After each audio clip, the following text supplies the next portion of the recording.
आज की इस वीडियो में मैंने ऐसे हिंदी वाक्यों को लिया है जिनके अंत में लग रही है, लग रहा है, लग रहे हैं, इस तरह के वाक्यांश आते हैं। तो हिंदी में लगना शब्द का इस्तेमाल कई तरह के भावों में होता है और कई अलग अलग भावों को व्यक्त करने के लिए हिंदी में लगना शब्द का हम इस्तेमाल करते हैं। इसलिए हर वाक्य का जो अनुवाद होगा, ट्रांसलेशन होगा, वह संदर्भ और परिस्थिति के अनुसार अलग अलग होगा। कुछ ऐसे वाक्य होते हैं जो महसूस केवल कराते हैं, अनुभव कराते हैं, फीलिंग कराते हैं। कुछ ऐसे वाक्य भी होते हैं जो संभावना को व्यक्त करते हैं, अनुमान को व्यक्त करते हैं। और कुछ वाक्य ऐसे भी होते हैं जो मुहावरेदार भाव में प्रयोग किए जाते हैं। तो हर तरह के वाक्यों को ट्रांसलेट करने के लिए संदर्भ और परिस्थिति का ही हम उपयोग करेंगे और उसी के अनुसार उनका हम अनुवाद भी करेंगे। जैसे आप देखें, पहला वाक्य है हवा ठंडी लग रही है। ऐसे ही अगर हम बोलें हवा गर्म लग रही है, आम मीठे लग रहे हैं, तुम्हारी साड़ी मुलायम लग रही है, उसकी आवाज़ मीठी लग रही है, उसकी आवाज़ कर्कश लग रही है, फूल मुरझाए हुए लग रहे हैं, कागज़ मोटा लग रहा है, पेड़ के पत्ते पीले लग रहे हैं, पत्ते हिलते डुलते लग रहे हैं। तो इस तरह के वाक्य अनुभव या महसूस होने वाले वाक्यों को व्यक्त करते हैं, भाव को व्यक्त करते हैं। कि जब हम किसी चीज़ को छूकर, किसी चीज़ को चखकर, किसी की बात को सुनकर या किसी घटना को या किसी बात को महसूस करके हम बताते हैं, तो उसके लिए अंग्रेजी में कई प्रकार के वर्ड्स का यूज किया जाता है। पहला वाक्य है हवा ठंडी लग रही है। तो हवा ठंडी लग रही है का मतलब कि हवा का ठंडेपन का महसूस होता है। द एयर फील्स कोल्ड, हवा ठंडी लग रही है, यानी यहाँ अनुभव की बात है कि हवा का अनुभव हो रहा है कि उसमें ठंडापन है, यानी हवा ठंडी लग रही है। हवा गर्म लग रही है, द एयर फील्स वार्म। आम मीठे लग रहे हैं, द मैंगोज। अब चूंकि आम जब भी हम चखेंगे तो यहाँ चखने से मतलब होगा, यानी स्वाद से मतलब होगा। तो उसका आम का स्वाद मीठा होगा, तो मीठा है तो इसको हम टेस्ट लिखेंगे। फिल्स की बात यहाँ नहीं करेंगे, फिल की बात नहीं करेंगे। The mangoes test sweet. और इस तरह के वाक्य प्रेजेंट कॉन्टिन्यूअस में नहीं बनाए जाते, इस तरह के वाक्य प्रेजेंट इंडेफिनिट में बनाए जाते हैं। तो the mangoes test sweet, the mangoes test sweet.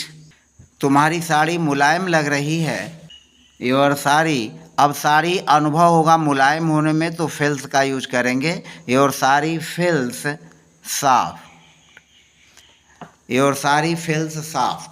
नल का पानी ठंडा लग रहा है, तो पानी भी महसूस ही होगा, अनुभव ही होगा।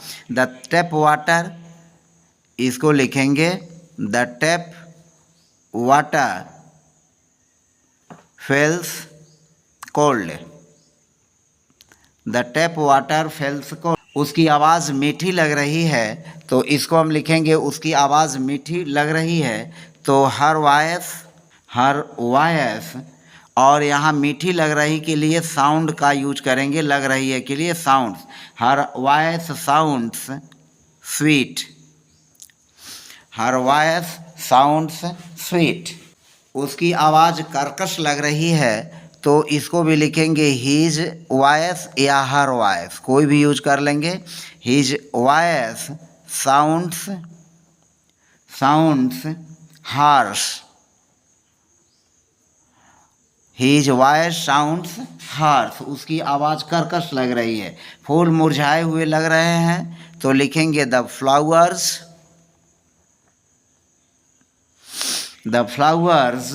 लुक। यहाँ पर लुक का यूज होगा, मतलब दिखाई दे रहे हैं। फूल मुरझाए हुए लग रहे हैं का मतलब फूल मुरझाए हुए दिखाई दे रहे हैं। The flowers look wilted, the flowers look wilted, the flowers look wilted. कागज़ मोटा लग रहा है, तो यह भी अनुभव की बात होगी। तो द पेपर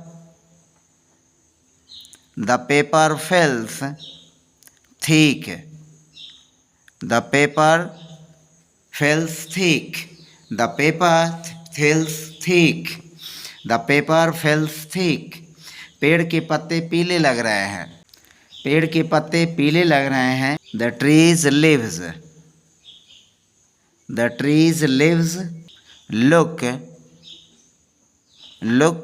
येलो। यहाँ पर लुक का यूज करेंगे लगना के लिए, तो the trees leaves look yellow.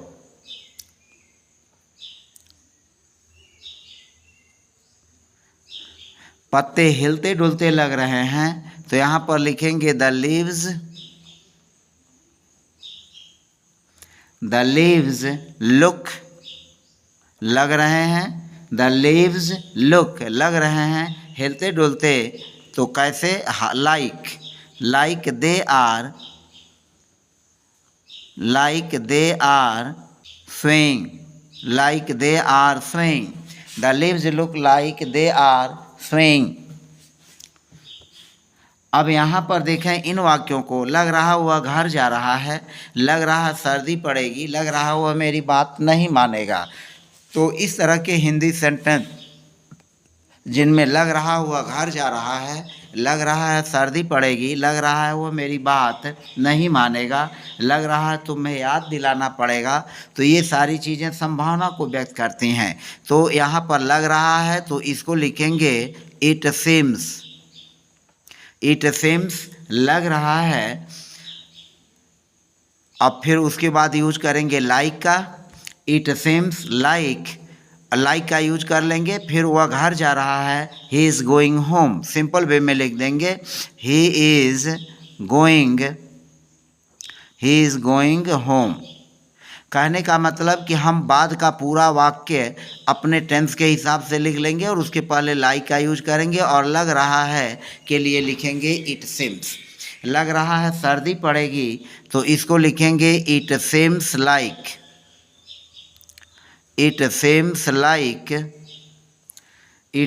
Like सर्दी पड़ेगी, it will be cold,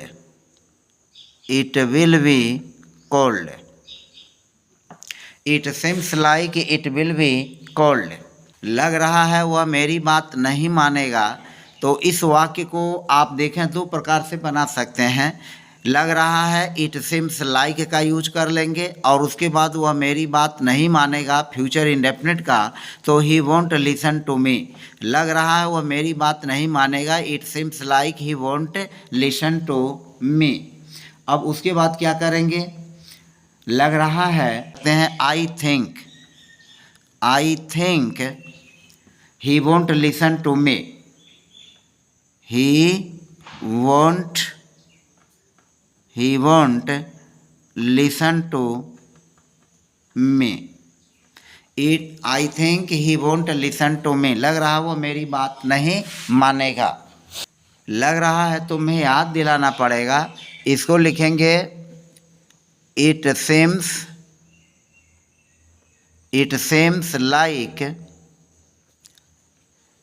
seems like I will have to remind you, will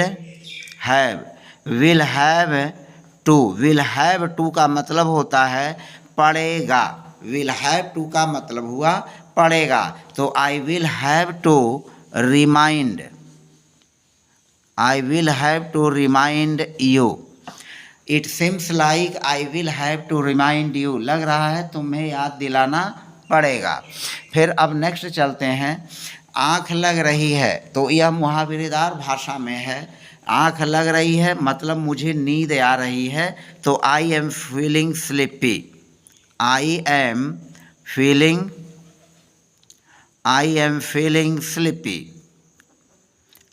feeling sleepy, मुझे नींद आ रही है। तुम्हारी बात मेरे दिल को लग रही है, तो तुम्हारी बात इसको लिखेंगे योर वर्ड्स, तुम्हारी बात, योर वर्ड्स आर टचिंग